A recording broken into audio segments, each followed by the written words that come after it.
noite. É com imensa alegria que nós aqui nos encontramos entre irmãos. Irmãos de ideal, irmãos de objetivos, né? Irmãos de naturalidade. Eu realmente sou apucaranense. Né? Essa casa onde eu palmilhei os meus primeiros passos de adepto da doutrina espírita, né? Como criança, desde a evangelização infantil, foi aqui que eu principiei, né? Meus 5, 6 anos de idade, até a mocidade, quando eu então, em 78, me transferi para Curitiba e dei continuidade lá. Então, para mim, é um agradecimento muito grande que eu faço à direção dessa casa, aos coordenadores dessa atividade, especialmente ao Fernando, a quem tem um vínculo conosco, né? Nós ainda não liberamos o seu passe lá de Maringá, né? Ele está emprestado aqui para vocês. Nossa tarefa aqui nessa noite, gostaria de lembrar que não é de adentrar no campo da psicologia, da psiquiatria, da área médica, né? Da assistência social, nosso respeito a todos esses profissionais, né? Nosso objetivo aqui é falar das problemáticas da drogadição, da busca da cura, né? De como nós devemos nos comportar na caminhada, né? Então, eu gosto sempre de lembrar, porque uma vez eu estive em uma casa, não foi aqui em Apucarana certamente, em que me deram a oportunidade de falar sobre as drogas. E quando eu terminei, um indivíduo estava lá no finalzinho, assim, meio recostado na parede. E ele perguntou assim, mas se até Jesus bebeu? Então eu não tenho resposta para essas pessoas, né? Então não é esse o nosso objetivo aqui. O objetivo aqui é falarmos para aqueles que querem realmente ouvir alguma coisa que possa ser produtivo e aproveitado na nossa vida pessoal e familiar, né? Nós lá temos a nossa plaquinha de Evite o Primeiro Gole.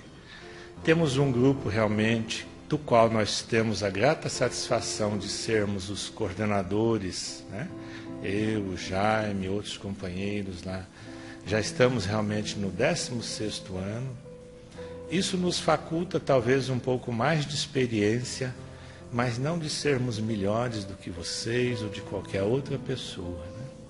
Talvez isso tenha projetado em nós já a oportunidade de termos visto mais dores, mais sofrimentos, mais angústias, mais desespero, mas isso não nos faz melhores, né? O que nos faz melhores são valores que nós vamos adquirindo ao longo da vida, que nos faculta desenvolver a nossa moralidade, a nossa capacidade de introspecção com o Criador e assim por diante, né?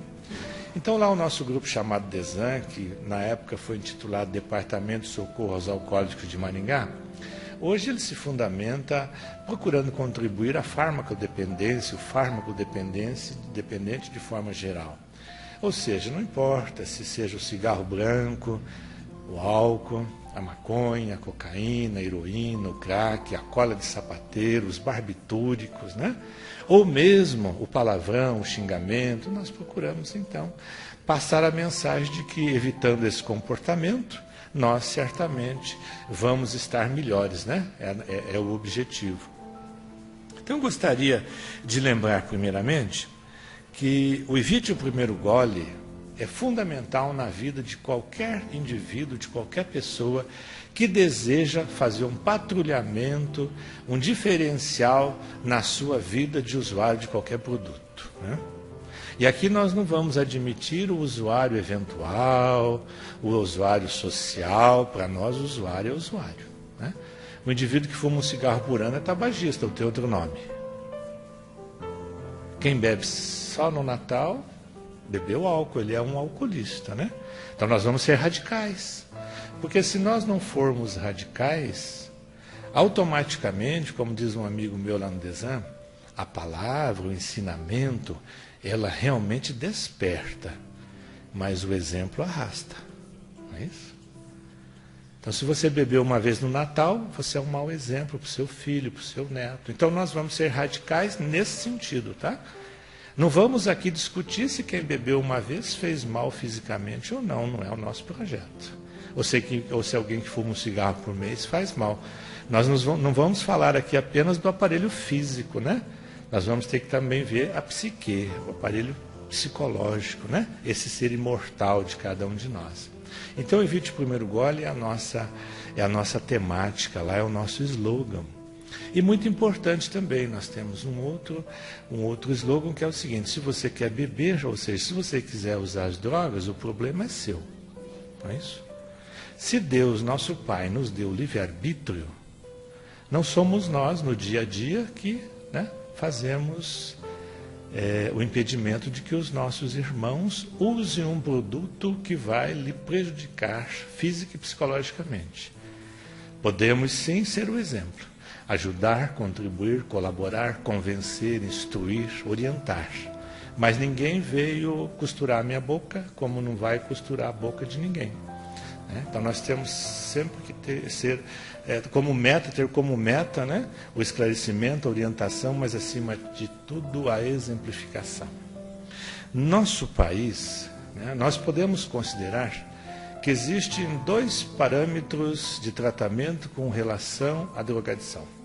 Nós temos as drogas consideradas legais e as drogas consideradas ilegais, não é isso? As que a nossa legislação permite que qualquer indivíduo, tendo a idade apropriada, possa ir a um estabelecimento comprar cigarros ou bebida alcoólica, mesmo sair fumando ou se embriagar, é livre em nosso país. As ações que eu cometer numa embriaguez serão punidas segundo a nossa legislação. Mas o fato de me embriagar, a legislação não me pune. Porém, as drogas ilegais são aquelas que são combatidas, estão lá no Código Penal, e em outras leis esparsas, que então vão exatamente de encontro, buscando o traficante, o produtor, e assim por diante. É importante nós sabermos que quando nós falamos em droga, nós não temos que ter distinção. A fala aqui foi muito bem colocada, porque as pessoas falam assim, álcool e drogas. Como se álcool não fosse drogas. Primeira falha, primeiro erro. É álcool e outras drogas. Então o álcool também é uma droga. Aliás, é a droga principal no planeta. Nós vamos falar um pouco mais dela. A sociedade atual se insere nesse contexto da drogadição de forma muito frenética, a ponto de que nós consideramos hoje, por exemplo, o crack como uma epidemia, um fato epidêmico. Mas se o crack é uma epidemia, o álcool é o quê? O álcool é mais que isso, porque é franqueado nas nossas casas, não é isso? Tem gente que fala assim, eu não bebo, nunca bebi, mas lá na nossa casa tem garrafas expostas, na nossa geladeira tem latinha, tem garrafas tilintando quando nós abrimos.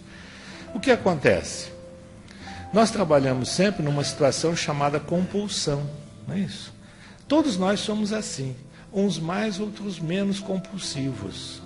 Eu talvez me satisfaça bebendo um copo de cerveja, mas o compulsivo vai precisar tomar muito mais. Uma garrafa, 2 garrafas, e vai num contínuo até tornar-se então um usuário em potencial, e nós então temos dificuldade depois de recuperá-lo. Veja bem, a Organização Mundial da Saúde, ela trata então hoje a doença alcoólica, a doença do fármaco dependente, como biopsicossócio-espiritual. Basta entrar lá no site, não é criação minha não, é da Organização Mundial da Saúde.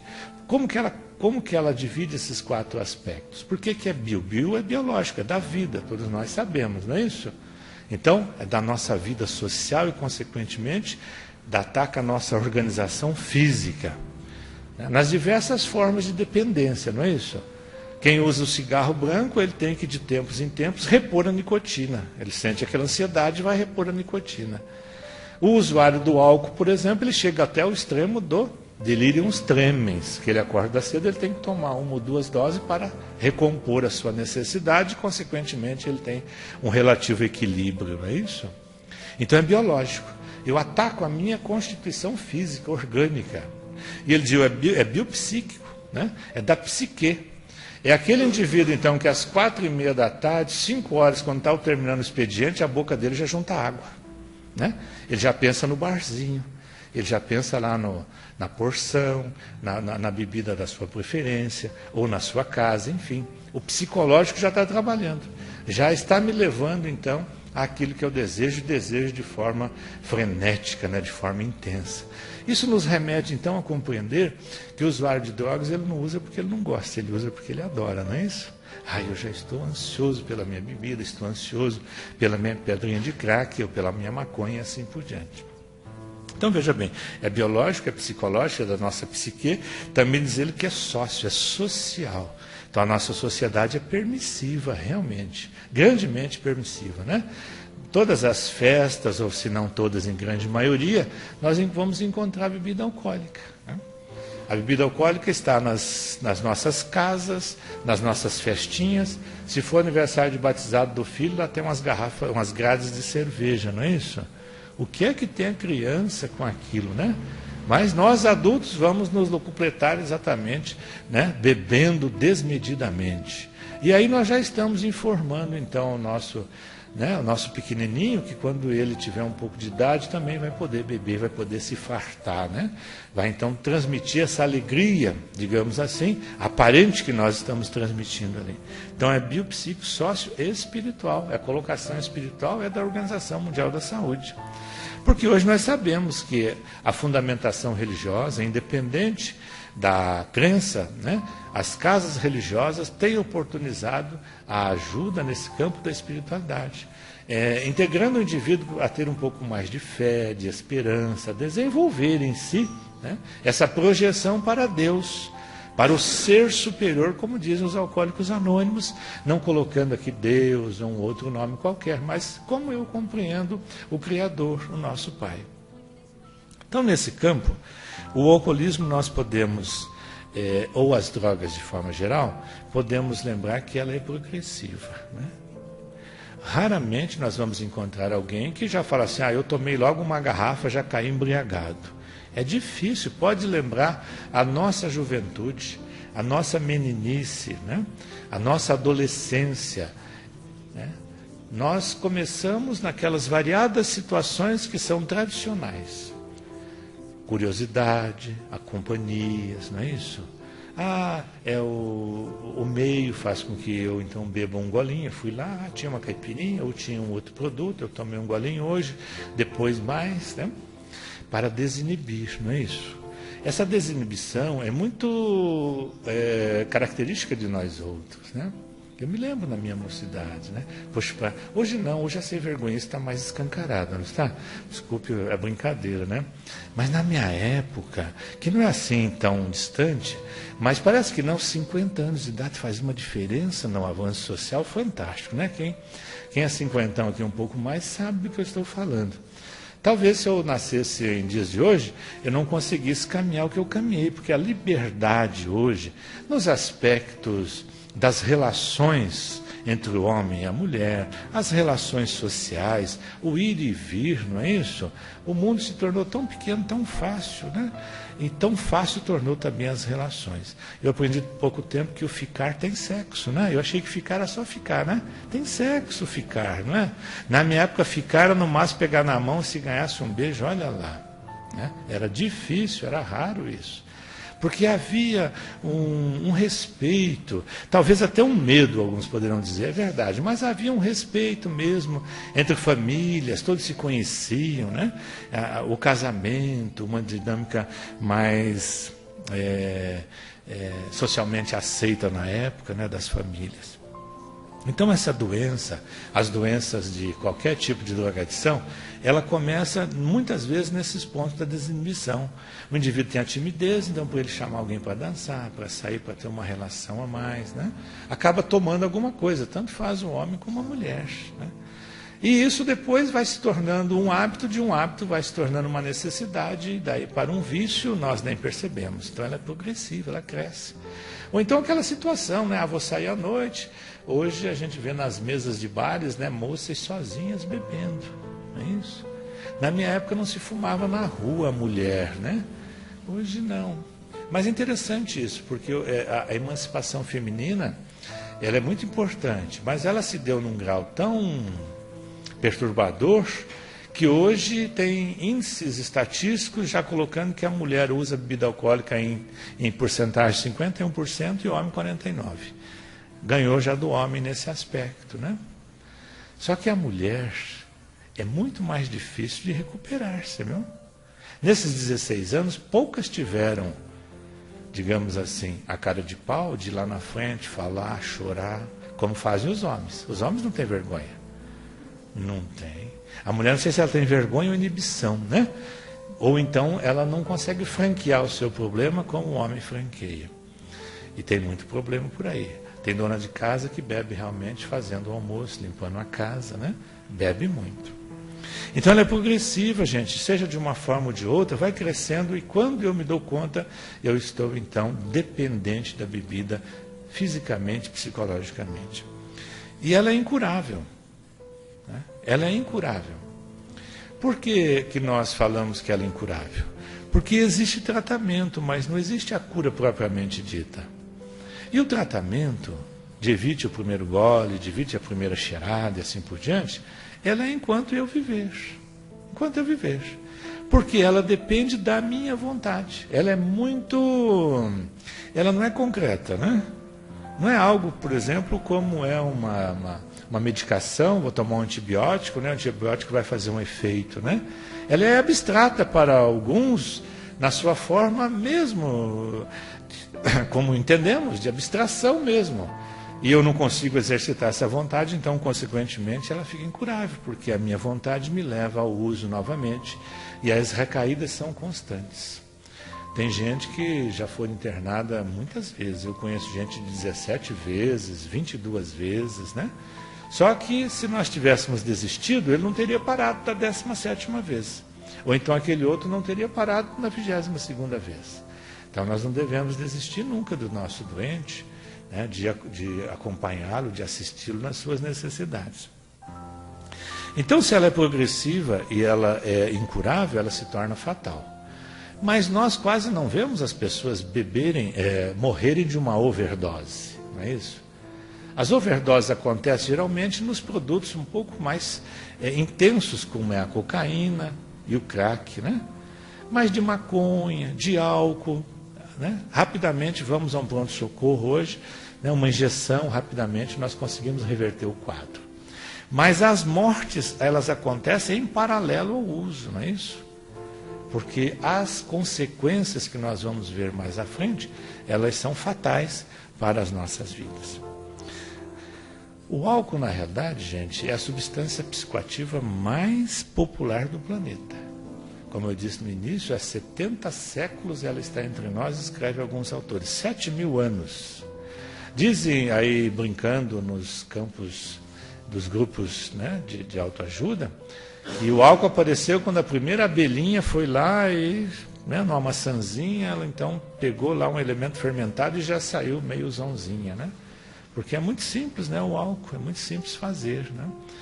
Então o homem foi vendo sempre, né, pela análise, pela visualização, e ele então partiu para esse campo.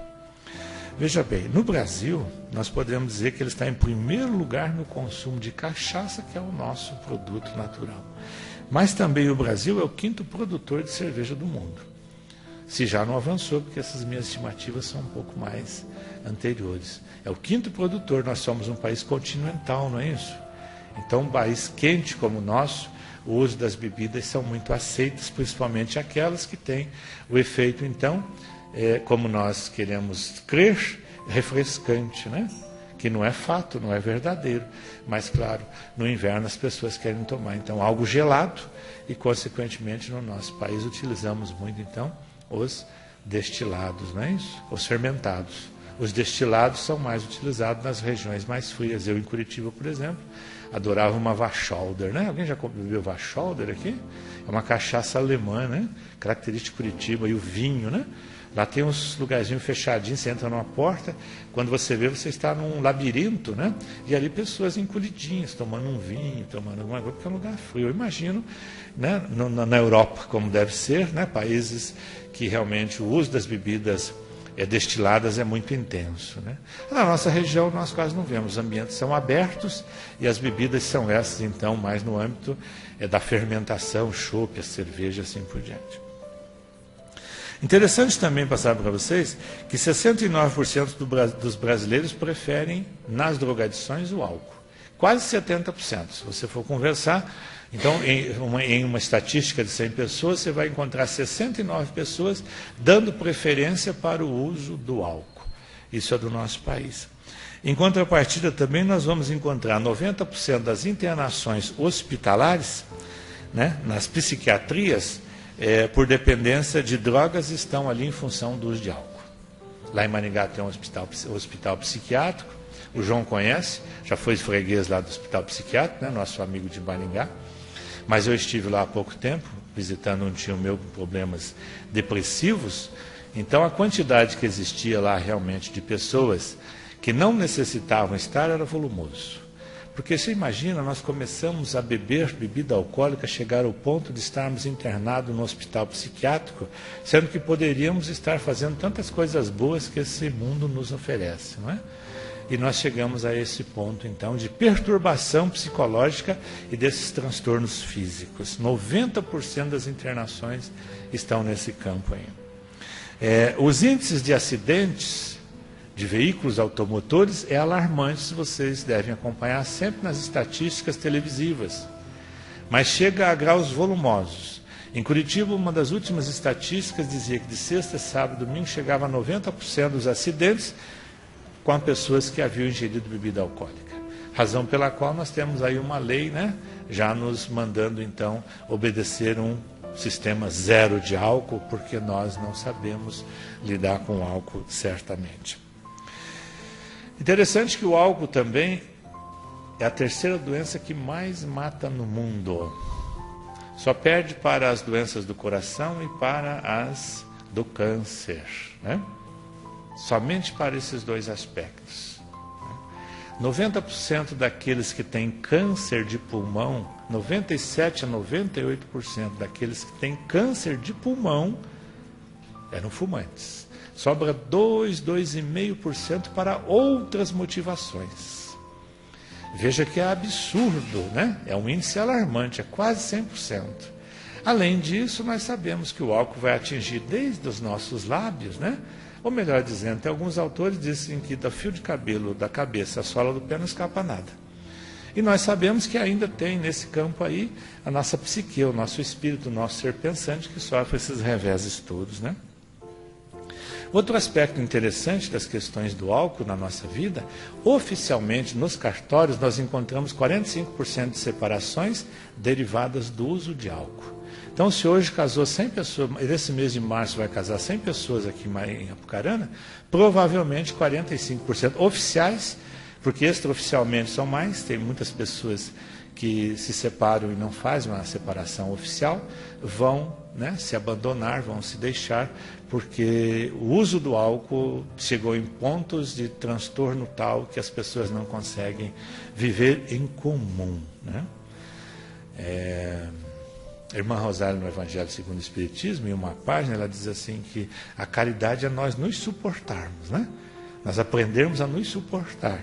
Então, veja, nós não nos suportamos, essa que é uma verdade. Suportar a deficiência, a falha, o erro do outro, não é conosco, não. Nós não temos essa... né? Aliás, eu não entendo ainda que as pessoas se separam por incompatibilidade de gênio. Eu ainda não entendi até hoje o que é isso, né? Os psicólogos, os psiquiatras aí que me perdoem, né? Não é uma crítica, é apenas uma observação. É mais fácil falar outro nome, né? Não quer viver junto, né? Porque é tão fácil nós abandonarmos uma empreitada, né? E as drogas são um caminho para isso, de que nós enfrentarmos ela de forma a ter hombridade, né, nos nossos objetivos. Bom, onde nós iniciamos o uso, nós já falamos um pouquinho, mas gostaria de lembrar que hoje as pesquisas dizem então que o uso da drogadição ela está na nossa casa. O início da drogadição está dentro do nosso lar, né? Eu gosto sempre de brincar mas é uma verdade, é uma coisa séria, que na nossa casa tem aquela estante, tem lá o nosso televisor. Quase todas as casas têm um televisor, uma estante, né? Raramente não tem. E normalmente tem ali também umas garrafas de vinho que nós ganhamos, uns champanhe azedo de final de ano que a gente ganha, umas garrafas de uísque meio enfeitadas, assim, não tem? Geralmente, se na sua não tem, meus parabéns, mas dá uma olhadinha na casa dos outros. Então a gente olha a TV e as garrafas, a TV e as garrafas, a TV e as garrafas, né? É verdade. E quem é que está olhando conosco? Se eu tenho filho, os meus filhos. Se eu tenho neto, os meus netos. Se eu tenho sobrinhos, os meus sobrinhos. Então eu digo, está franqueado na minha casa.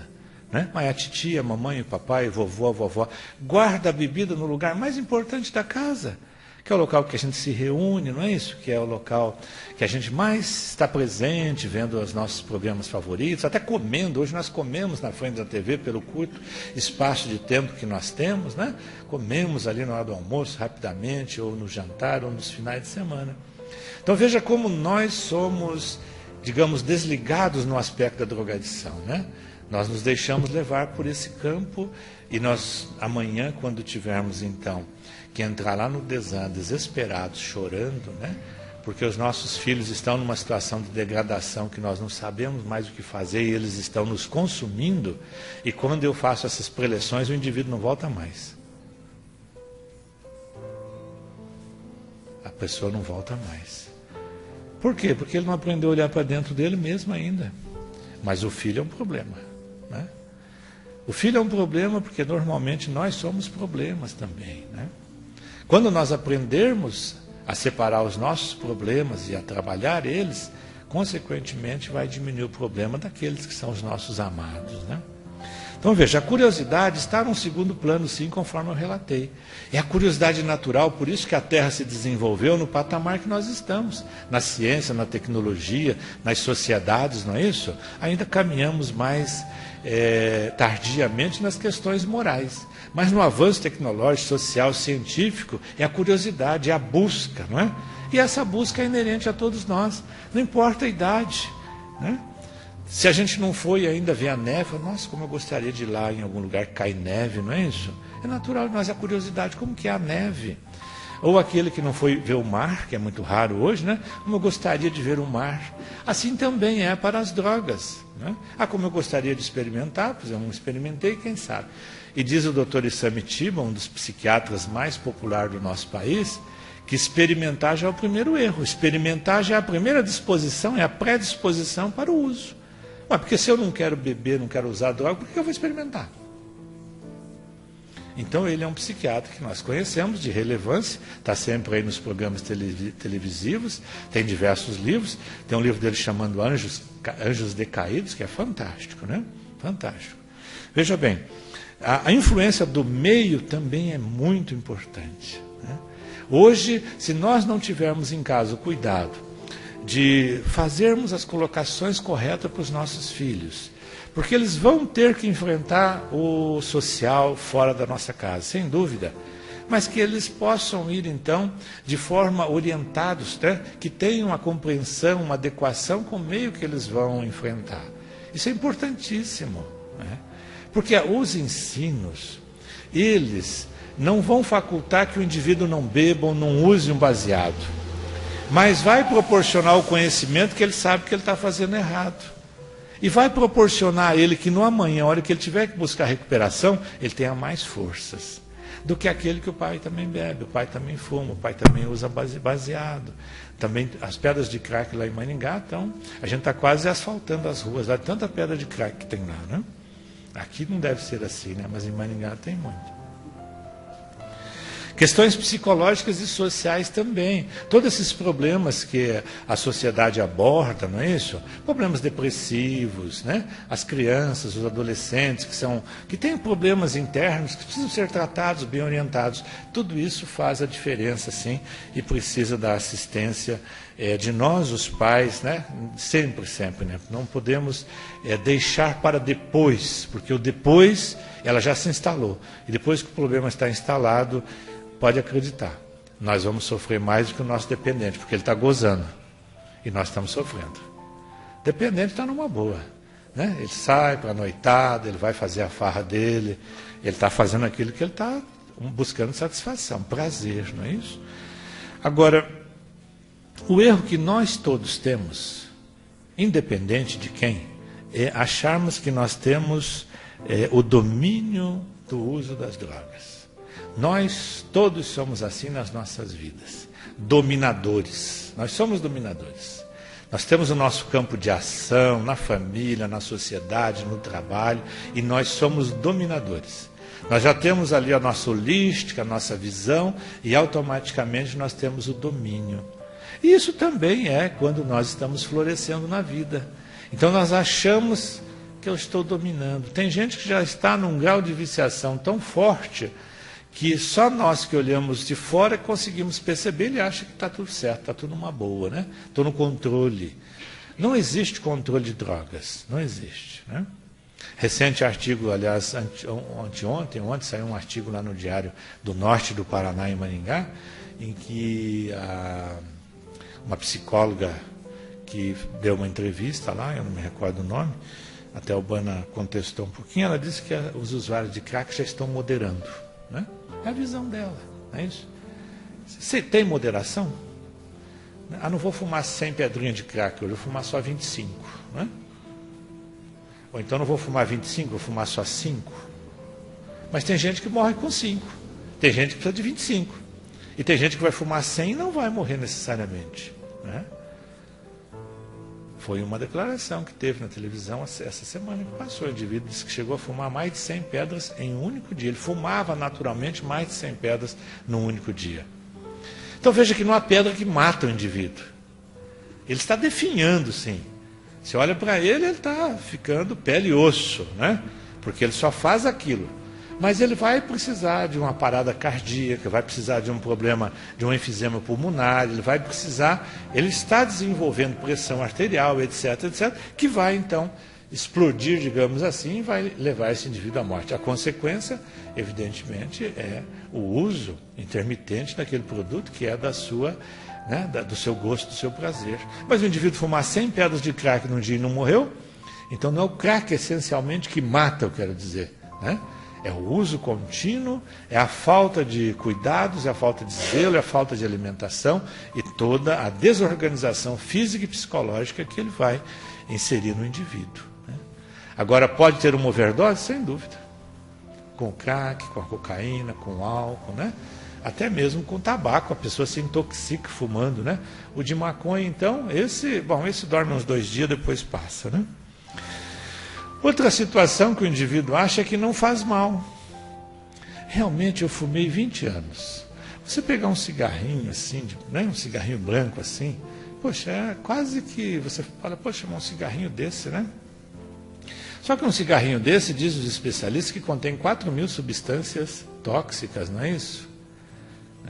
O João diz que gosta de colocar ele num ovo, né? Colocar num ovo, o ovo apodrece, não é isso?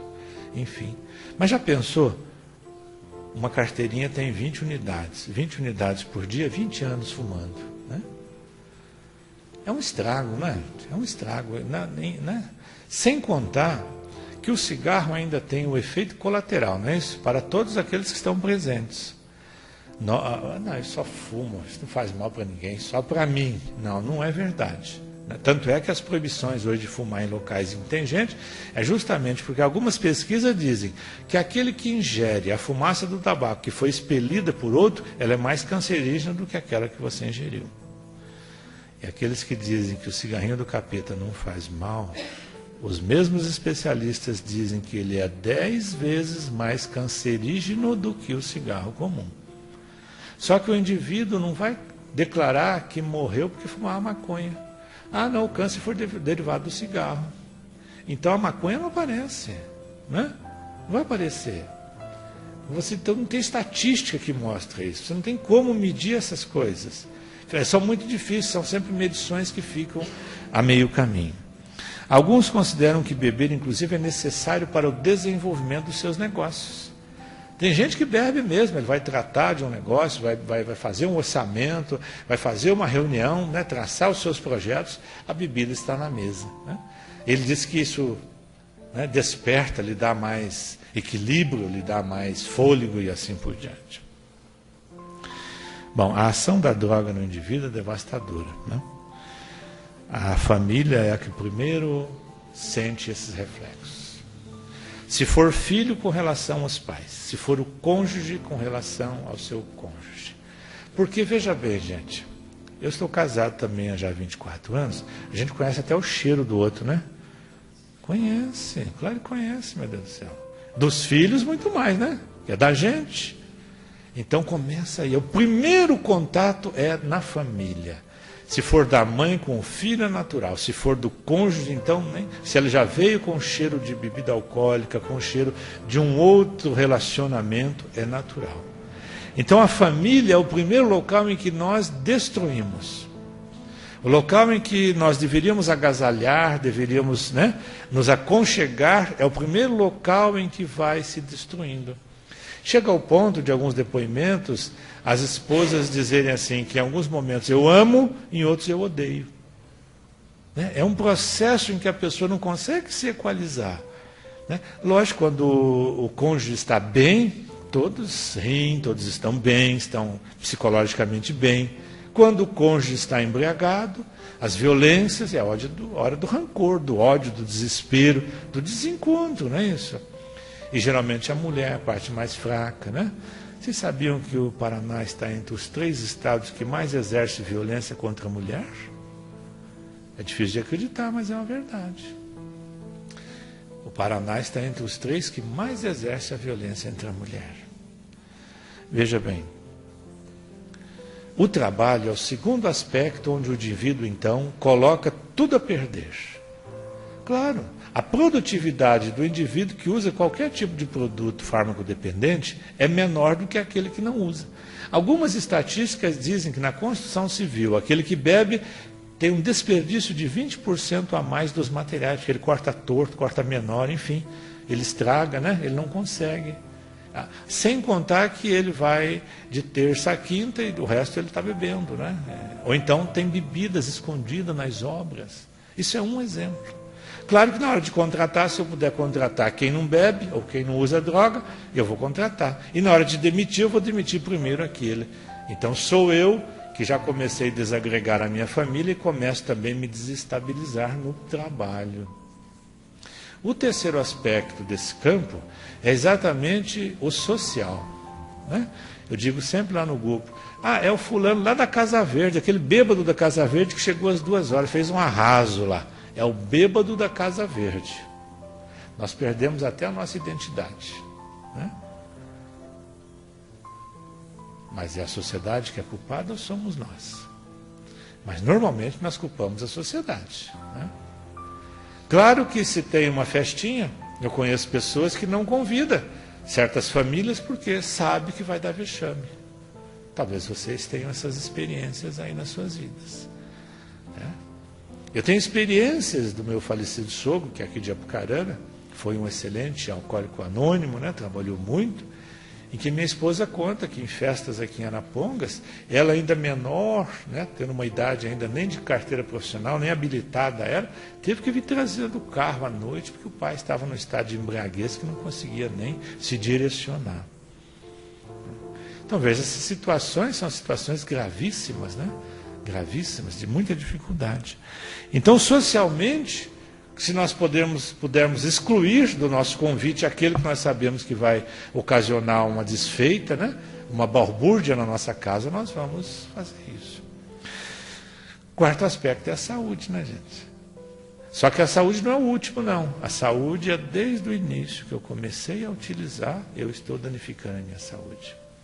Então, se eu já danifiquei a minha família em diversos graus que nós conhecemos, se eu já estou fazendo biscatinhos de trabalho aqui e acolá, não é isso? Algumas vezes eu faço só para comprar o meu produto. Socialmente eu estou relegado. A saúde está definhando. Aí então nós achamos que esse indivíduo é um viciado, não é isso? Nós também somos muito distantes da realidade. Né? Aí nós vamos procurar socorro para o nosso marido, para a nossa esposa, para o nosso filho. É o fundo do poço já, né? É uma situação degradante já. Mas nós não combatemos lá na fonte, na base, na educação, no início, porque nós somos coadjuvantes. fomos partícipes, não é isso? Somos. Nós gostamos de ter a bebida, ou até bebemos um pouquinho, ou então aquela festinha, ou o almoço, ou o fim de semana todo que nós fazemos em casa, está ali. Uma cervejinha ou outro produto qualquer. Só que se você fumar, eu te piso no pescoço, hein? Quanto que eu ouvi isso? E o pai fumando. Eu vou fazer você comer o cigarro. Mas tem cabimento isso? Então veja, gente, para ilustrar essa situação,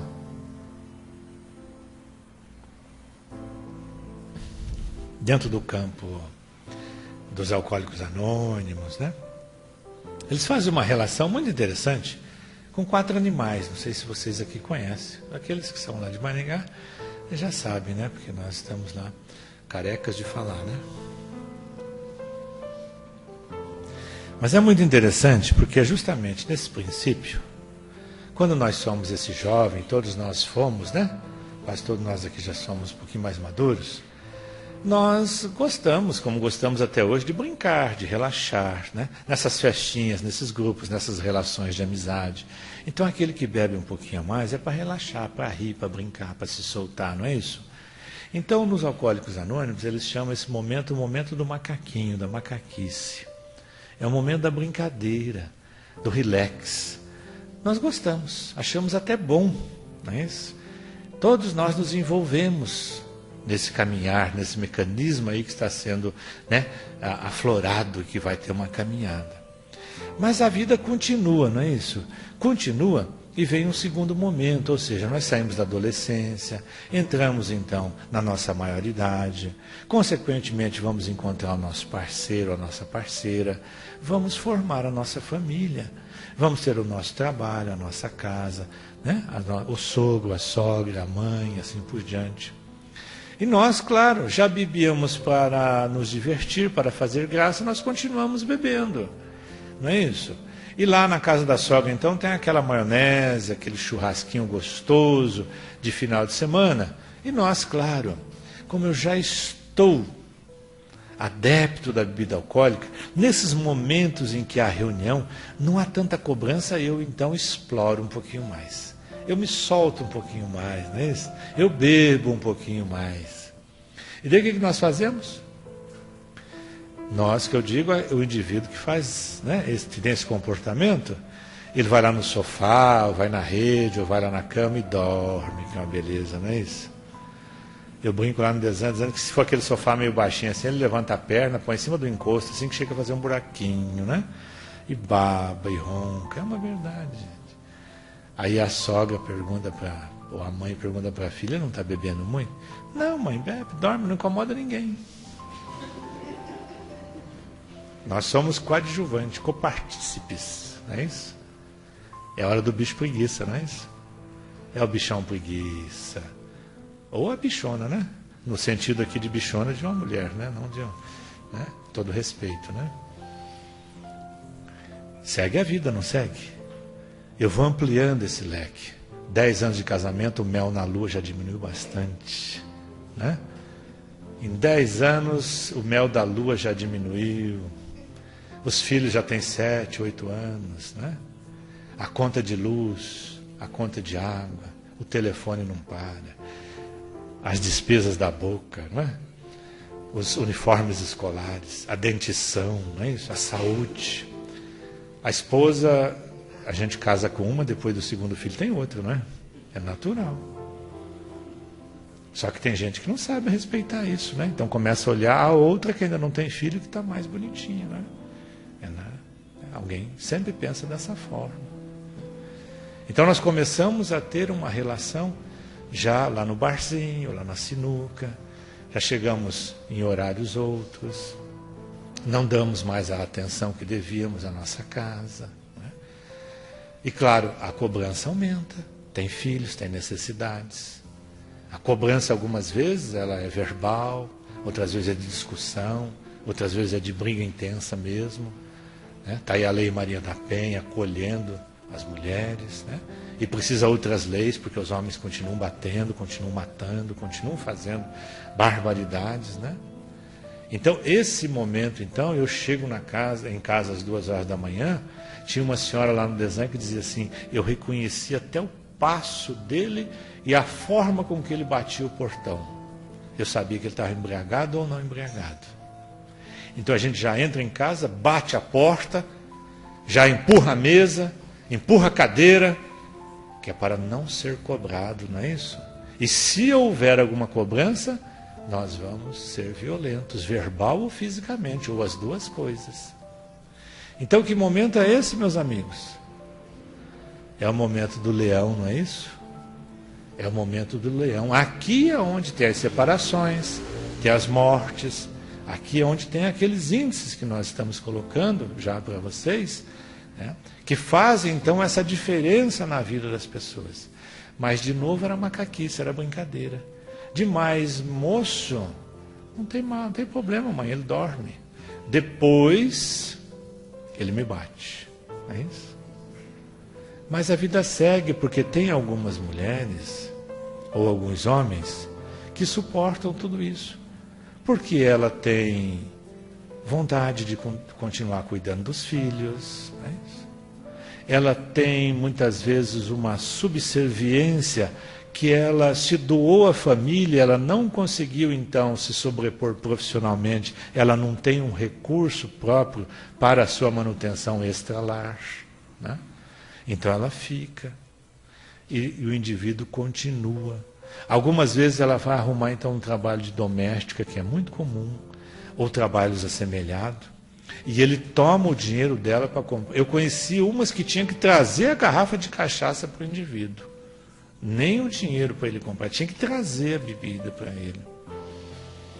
Ou então algumas que vão lá no Recanto Espírita Somos Todos Irmãos, que ganham uma cesta básica que o indivíduo tem a capacidade de trocar uma lata de óleo por uma bebida qualquer, né? Então nesse momento o indivíduo não corta a barba mais, não é isso? Já não tem a higiene pessoal, não tem dinheiro, né? Não tem a mesma vontade de cuidar-se, porque a bebida, né, as viciações, elas vão nos degradando psicologicamente, vão tirando as nossas iniciativas, vão nos achatando.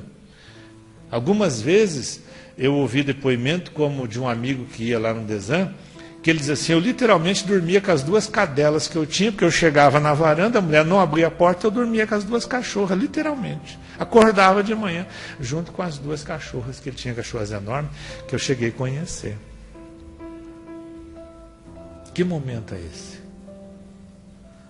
É o momento do porco, não é isso? É o momento do porco. Aí nós despertamos, nossa, ele é um usuário, ele é um viciado, ele é um alcoólatra. Começou onde? Lá na televisão? Lá na barriga da mãe, porque o Samitiba diz que começa na barriga da mãe, porque a criança ouve, não é isso? Ela está em gestação, ela está ouvindo, ela tem ouvido, ela tem sentidos.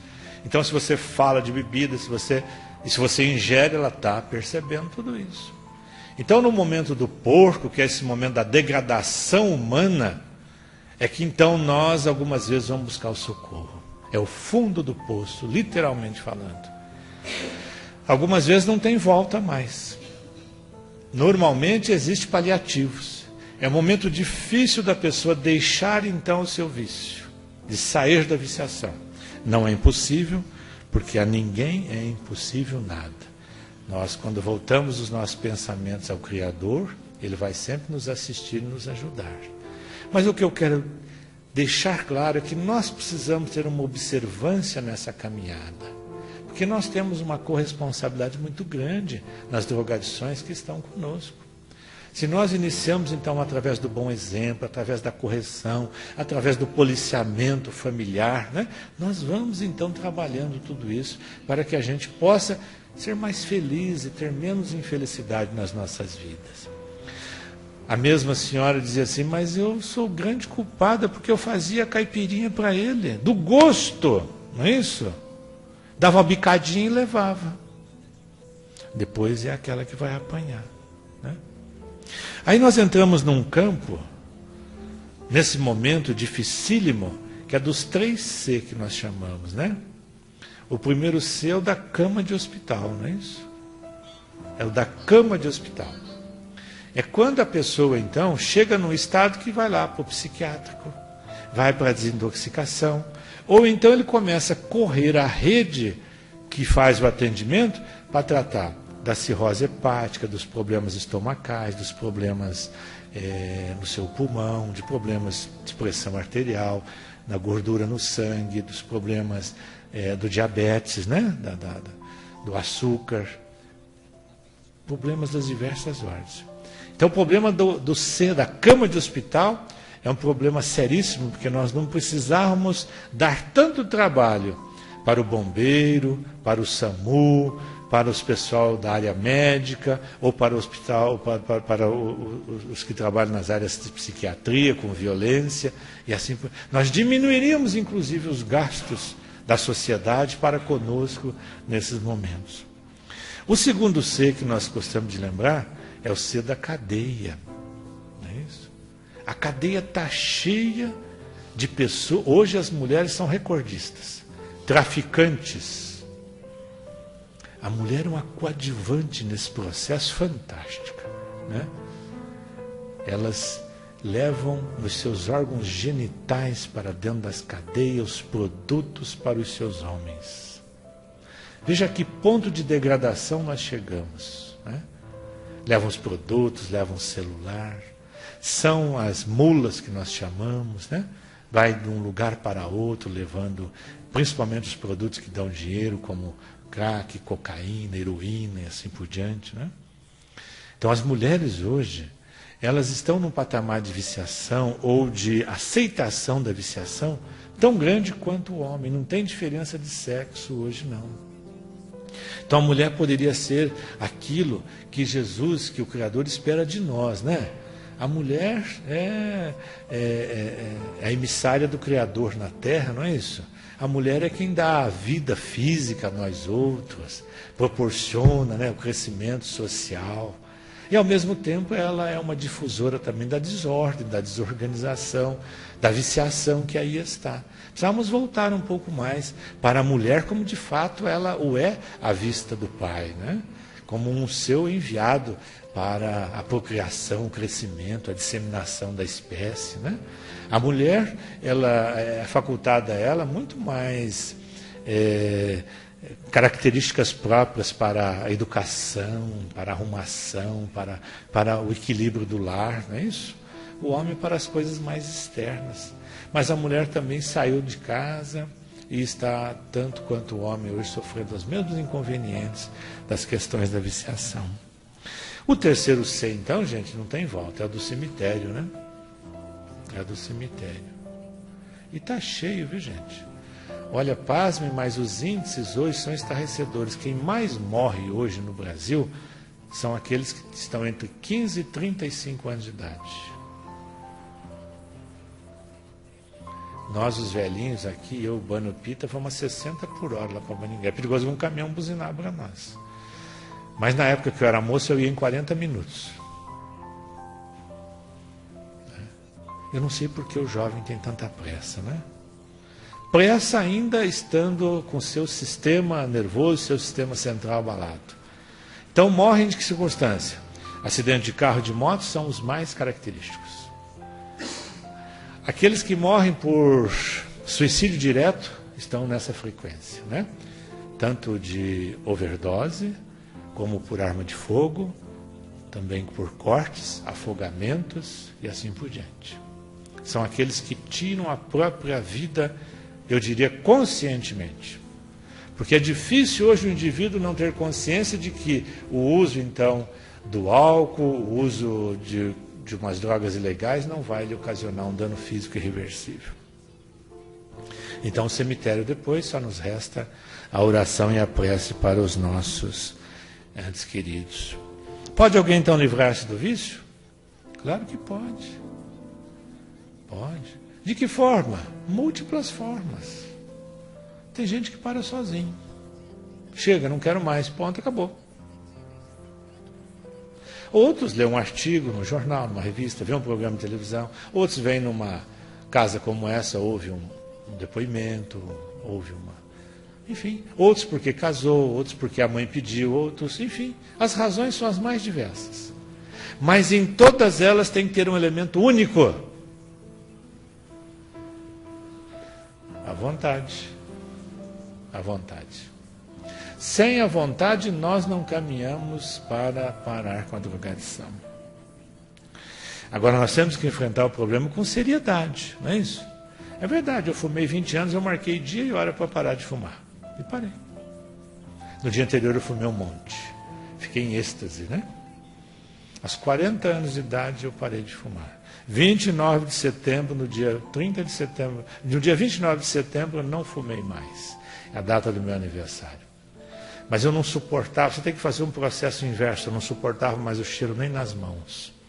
Qualquer tipo de drogadição, você tem que ter um planejamento. E se lhe faltar condições de planejamento, tem que ter um internamento, tem que ter desintoxicação, tem que ter um acompanhamento hospitalar, médico e assim por diante. Tudo com muita seriedade. A luta contra as drogas, ela tem que ser permanente nas nossas vidas. Não importa se eu não bebo, se eu não jogo, se eu não uso, se eu nunca vi maconha, não importa. A luta tem que ser permanente.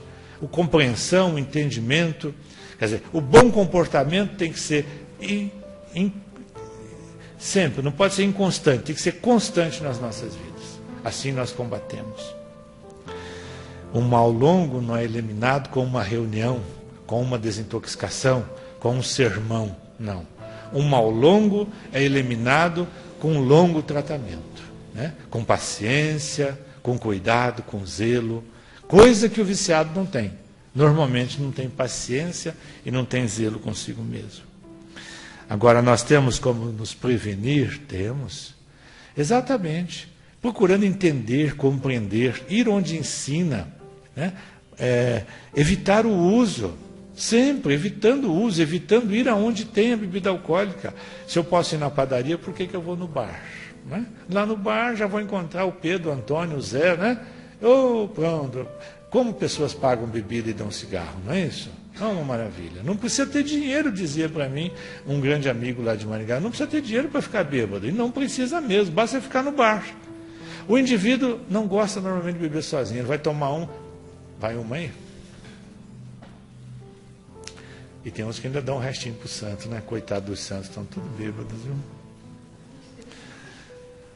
Precisamos educar com referência aos males das drogas e precisamos também optar sempre por um caminho saudável, né? Olha, na minha época de moça aqui em Apucarana, gente, eu fui funcionário do Correio, que é funcionário público federal, sabia? Ganhava um salário mínimo. Aumentava todo 1º de maio. Esses aumentos faraônicos que dão até hoje, né? E eu já nos meus 20, 21, 22 anos, eu fazia o 2º ano de administração ali na faculdade que sai para Curitiba. FECE, chama FECE ainda, né? 2º ano de administração de empresa, o melhor curso que tinha aqui. Para a minha concepção era o melhor. E eu pensava, nossa, como é que eu vou fazer para pagar aluguel, para casar, para ter uns filhos? Um salário mínimo, né? Aquilo me doía por dentro, né? Não tinha trabalho. O primeiro trabalho foi ali perto da prefeitura, tinha uma mercearia. Então o meu falecido avô me levou lá. Assim, eu era já mocinho, né? Naquela época eu não tinha idade para trabalhar, 13, 14, 13 anos eu tinha. Fulano, não tem. Para ele fazer entrega com a bicicleta. Não, seu Marcão, não tem. Não precisa pagar nada não, é só para ele não ficar de vagabundo na rua. Comecei trabalhando graciosamente no mercado, porque trabalhar de graça eu trabalhava em família, na roça, na chácara, né? Graciosamente sem ter um salário, né? O João dá risada lá, porque ele ganha bem, né? Então é aqui em Apucarana. Hoje não, hoje você tem opção, você pode ir em outra cidade, em Maringá, em Londrina, em Curitiba, né? Fazer concursos, faz o concurso para o Brasil inteiro, as oportunidades são grandiosas, né? Então isso faz com que nós busquemos um caminho saudável, né? Não fiquemos agregados à neutralidade de um local que nos chumba, nos prende, não é isso? Agora, tem tratamento? Tem tratamento, sim, tem diversos tipos de tratamento. Né?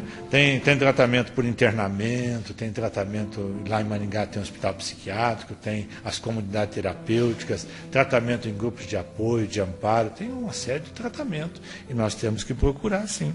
Temos que nos esclarecer, exercitar a vontade, isso é incontestável. Agora, um problema muito sério quando nós buscamos essa melhoria é a síndrome de abstinência. Né? Aquele que está acostumado a fumar, Se ele fica um dia sem fumar, ele está xingando todo mundo, ele está chutando o cachorro, ele está batendo na porta, não é isso? Quem bebe é a mesma coisa. Né? E quem usa as drogas ilegais, mais ainda. A síndrome de abstinência pode levar à morte. Né? Já vi filmes, vocês devem ter visto também, a pessoa se fechar num quarto, mandar fechar ele por fora, né? Mas é catastrófico, precisa da contribuição médica, né? Quando para com o uso, especialmente, né? Porque hoje nós podemos visualizar na nossa sociedade, tem crianças tomando o primeiro porre a 8, 10 anos de idade. Primeiro pileque, primeiro porre, pileque. Veja qual vai ser a trajetória do indivíduo como esse. Então, veja bem, nós, nesses momentos de aflição e dor, só tem uma coisa que nós podemos condenar no viciado. É a sua recusa ao tratamento. Isso nós não podemos admitir. Se nós temos concepção, compreensão, entendimento, possibilidade de ajudar, ele não aceita, aí nós temos também, né, que brigar com ele no bom sentido. Né? Tem um moço lá no nosso grupo, ele foi 1 ou 2 vezes só. Ele chamava-se Unício, o nome dele é, né, com Unício. Então ele estava num estado assim de craqueiro, foi 16/7/2009. Ele falou uma frase assim: estou dando uma fritada nervosa. Foi o depoimento que ele fez. Estou dando uma fritada nervosa. Estou usando muita pedra. Não fumo todo dia, porém quando pego o dinheiro vou e gasto tudo com pedra. Então uma fritada nervosa para ele é exatamente esse uso violento do crack, assim por diante. Né? Para fechar nossa exposição, eu trouxe aqui A Porta Mais Larga do Mundo, que eu queria passar para vocês.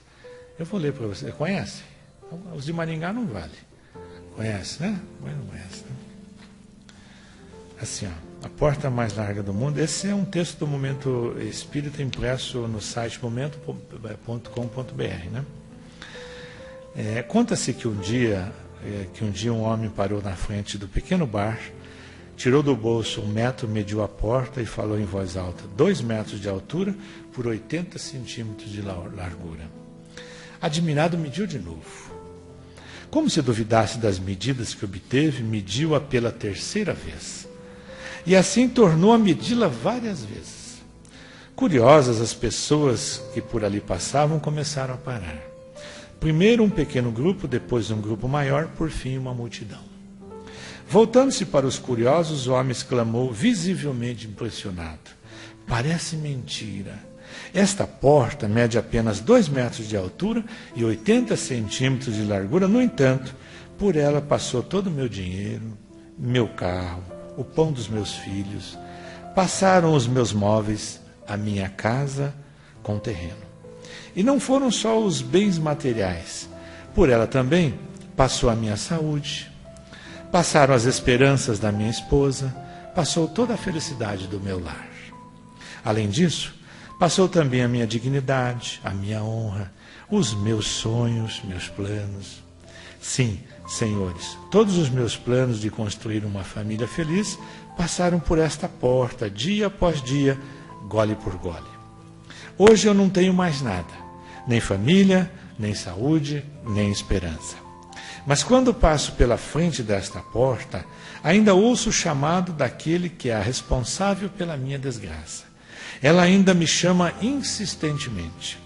Só mais um trago, só hoje, uma dose apenas. Ainda escuto suas sugestões, então de zombaria. Você bebe socialmente, lembra-se? Sim, essa era a senha. Essa era a isca. Esse era o engodo. E mais uma vez eu caía na armadilha dizendo comigo mesmo: quando eu quiser eu paro. Isso é o que muita gente pensa, mas só pensa. Eu comecei com um cálice, mas hoje a bebida me dominou por completo. Hoje eu sou um trapo humano. E a bebida, bem, a bebida continua fazendo as suas vítimas. Por isso é que eu lhes digo, senhores, esta porta é a porta mais larga do mundo. Ela tem enganado muita gente. Por esta porta, que pode ser chamada de porta do vício, de aparência tão estreita, pode passar tudo o que se tem de mais caro na vida. Hoje eu sei dos malefícios do álcool, mas muita gente ainda não sabe. Ou se sabe, finge que não, para não admitir que está sob o jugo da bebida. E o que é pior, tem esse maldito veneno destruidor de vidas dentro do próprio lar, à disposição dos filhos. Ah, se os senhores soubessem o inferno que é ter a vida destruída pelo vício, certamente passariam longe dela e protegeriam sua família contra as suas ameaças. Visivelmente amargurado, aquele homem se afastou a passos lentos, deixando a cada uma das pessoas que o ouviram motivos de profundas reflexões. Estimo a todos que evitem o primeiro gole. Boa noite. Obrigado. Preciso falar algo mais?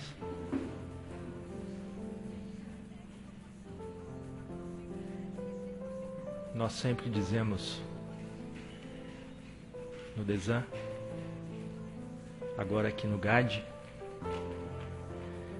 e para mim é difícil não me emocionar, porque tudo isso parece muito bonito. A terapêutica, as drogas.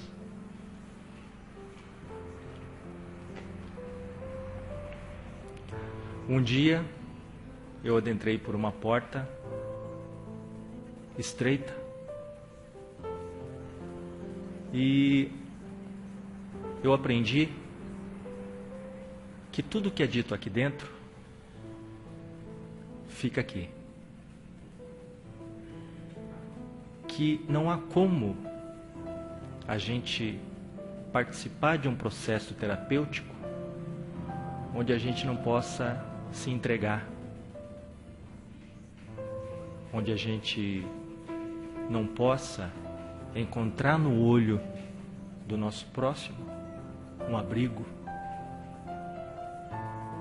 um coração que nos aceita como a gente é. É impossível eu poder falar da minha dor sem que ao menos eu encontre no outro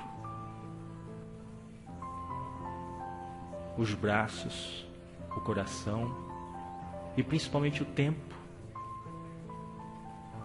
como o tempo que o Rubens nos presenteou hoje.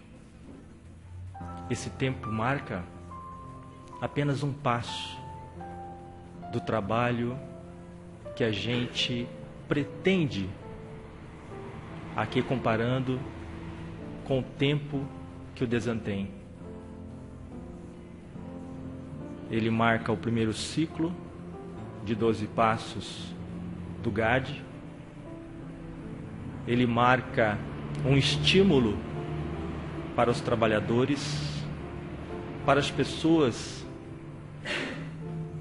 que, na sua própria dor,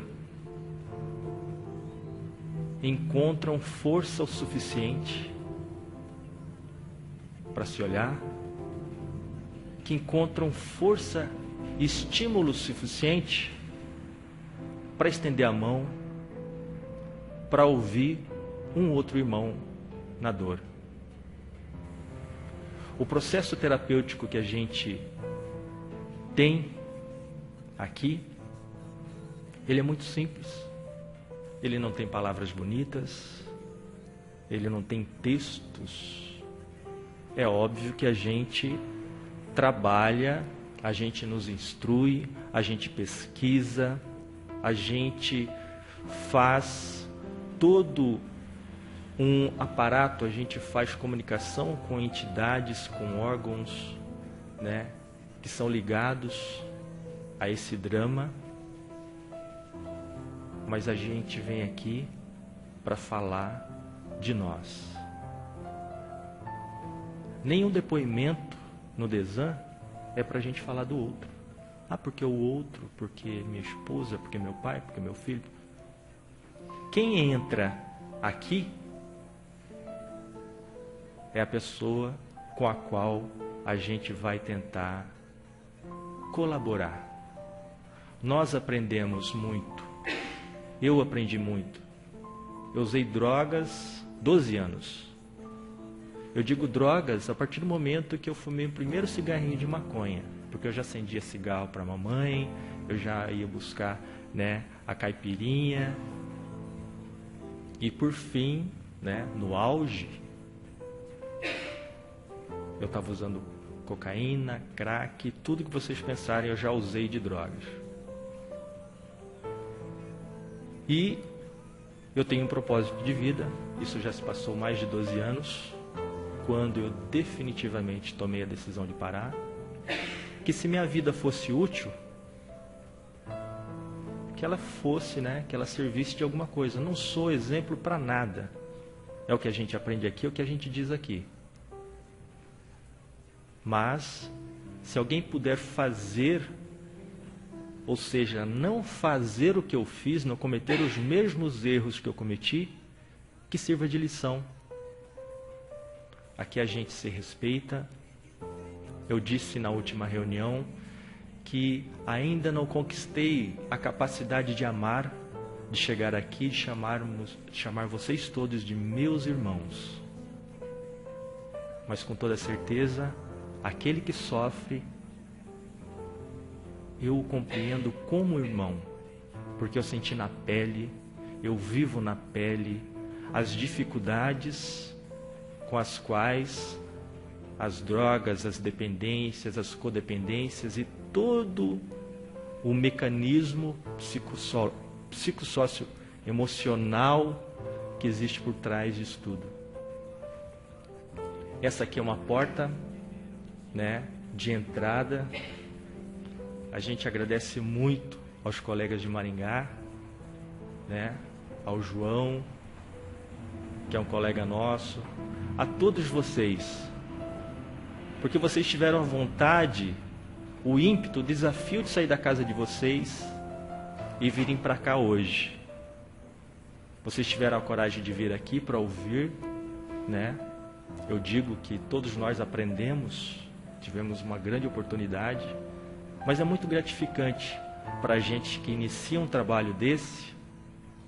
O Rubens, propriamente, ele sempre diz que muitas vezes ele sozinho, ou com um ou mais 2 colaboradores, fez a reunião. Que o estímulo, essa vontade, esse impulso, queremos mudar o mundo, ele vai começar por nós. E principalmente por mim que estou aqui nesse momento. Os trabalhadores, o indivíduo. Eu espero que todos vocês, né, encontrem aquilo que vocês vierem buscar aqui hoje. Rogo ainda para que Deus nos abençoe e que, se possível for, essa mensagem chegue a algum coração, que essa informação ela chegue a alguém que possa chegar como luz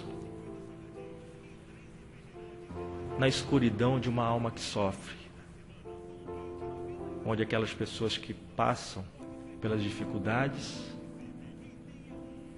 onde não há esperança, onde não há a capacidade de entender-se.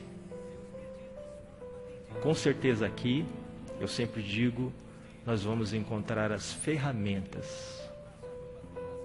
Nós vamos encontrar um remedinho conta-gota. Porque ao passo de cada reunião, ao passo de cada passo, a gente vai aprendendo, a gente vai elucidando-nos, a gente vai crescendo, porque o trabalho, ele não é meu, não é do Rubens, não é de ninguém. O trabalho, ele é individual, ele é intransferível. O trabalho é de cada um. Eu comecei a trabalhar as minhas questões das dependências químicas. Hoje são tantas outras. Sem dúvida, se não fosse o trabalho voluntário,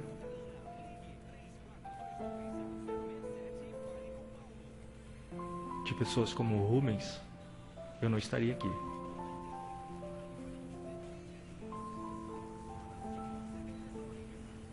Então, aqueles que possam, que tenham vontade, falem, levem essa mensagem, diga que tem gente trabalhando. Não é só aqui. Nós temos o Krishna, a gente não tem interesse nenhum em levantar uma bandeira que nós fazemos. Não, a gente só quer fazer a nossa parte, a gente só quer acolher, a gente só quer ser um ponto de apoio. Eu rogo a Deus e a Jesus que tenhamos todos uma semana de muita paz, que aqueles que buscam encontrem efetivamente um motivo para amar, um motivo para crescer, um motivo para viver. Que os nossos confrades tenham um bom retorno, que Jesus vos abençoe, vos ilumine e vamos convidá-los muitas vezes mais, que é muito importante. Então, em nome do GAD, eu agradeço a presença de todos. Encerramos aqui essa palestra tão importante. Então, boa noite a todos e muito obrigado pela presença.